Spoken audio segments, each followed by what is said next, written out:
కూటమి సర్కారు తీసుకున్న ఓ నిర్ణయంపై టీడీపీ కార్యకర్తలు విస్మయం వ్యక్తం చేస్తున్నారు. వైసీపీ సర్కారులో అడ్డగోలుగా పనిచేశారని ఆరోపణలు ఎదుర్కొని ప్రస్తుతం ఏ పోస్టింగ్ లేకుండా ఖాళీగా ఉన్న ఓ ఐపీఎస్ అధికారికి అనుకూలంగా నిర్ణయం తీసుకున్నారు. ఆ ఐపీఎస్ చేసిన పనులు అన్నిటిలోనూ అప్పటి ప్రతిపక్ష నేత, ఇప్పటి ముఖ్యమంత్రి చంద్రబాబు అరెస్టు ప్రధానమైనది. సహజంగా ఇలా అరెస్ట్ చేసిన వారిని ఎవరైనా అధికారంలో ఉండగా ఏదో ఒక రకంగా వేధిస్తారు. కానీ కూటమి సర్కారు మాత్రం చంద్రబాబు అరెస్టుతో ఆ ఐపీఎస్ చేసిన అదనపు పనికి అదనపు వేతనం ఇచ్చింది. వినడానికి విడ్డూరంగా అనిపించినా నిబంధనల ప్రకారం చెల్లించక తప్పలేదని అంటున్నారు.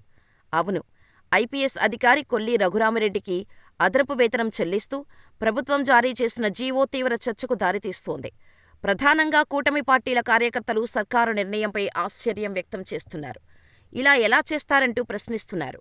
అయితే నిబంధనలు అన్నీ రఘురామిరెడ్డికి అనుకూలంగా ఉండటంతో అదనపు వేతనం చెల్లించక తప్పలేదని అంటున్నారు.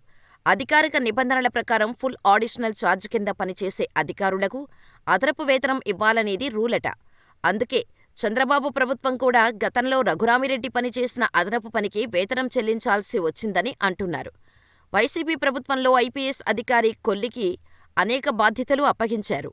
డీఐజీ హోదాలో పనిచేస్తున్న ఆయనకు రాజధాని అమరావతి భూముల్లో అక్రమాలు జరిగాయనే అంశంపై వేసిన సిట్టుకు అధిపతిగా నియమించారు. వాస్తవానికి ఆయన విజిలెన్స్ శాఖలో పనిచేస్తుండగా చంద్రబాబు, టీడీపీ నేతల టార్గెట్గా నమోదు చేసిన కేసుల విచారణ బాధ్యతలను కొల్లికే అప్పగించేవారు. రాజధాని భూములతో పాటు సీఐడీ, ఏసీబీ కేసులను కూడా అదనంగా ఐపీఎస్ కొల్లికే అప్పగించేవారు. ఈ విధంగా చంద్రబాబుపై నమోదు చేసిన స్కిల్ డెవలప్మెంట్ కేసు బాధ్యత కొల్లికే ఇచ్చారు. దీంతో అప్పటి ప్రభుత్వ పెద్దలు సూచనలతో నంద్యాలలో అర్ధరాత్రి చంద్రబాబును అరెస్ట్ చేశారంటున్నారు. డీఐజీ హోదాలో పనిచేస్తున్న కొల్లి గత ప్రభుత్వంలో అడ్డగోలుగా పనిచేశారని టీడీపీ నేతలు ఇప్పటికీ ఆరోపిస్తున్నారు. ఈ కారణంగానే కూటమి ప్రభుత్వం అధికారంలోకి వచ్చాక ఆయనను పక్కన పెట్టారు.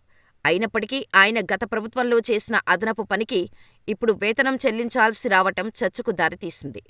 వాస్తవానికి జగన్ ప్రభుత్వం అధికారంలో ఉండగానే ఐపీఎస్ కొల్లి తన అదనపు పనికి వేతనం చెల్లించాలని దరఖాస్తు సమర్పించారు.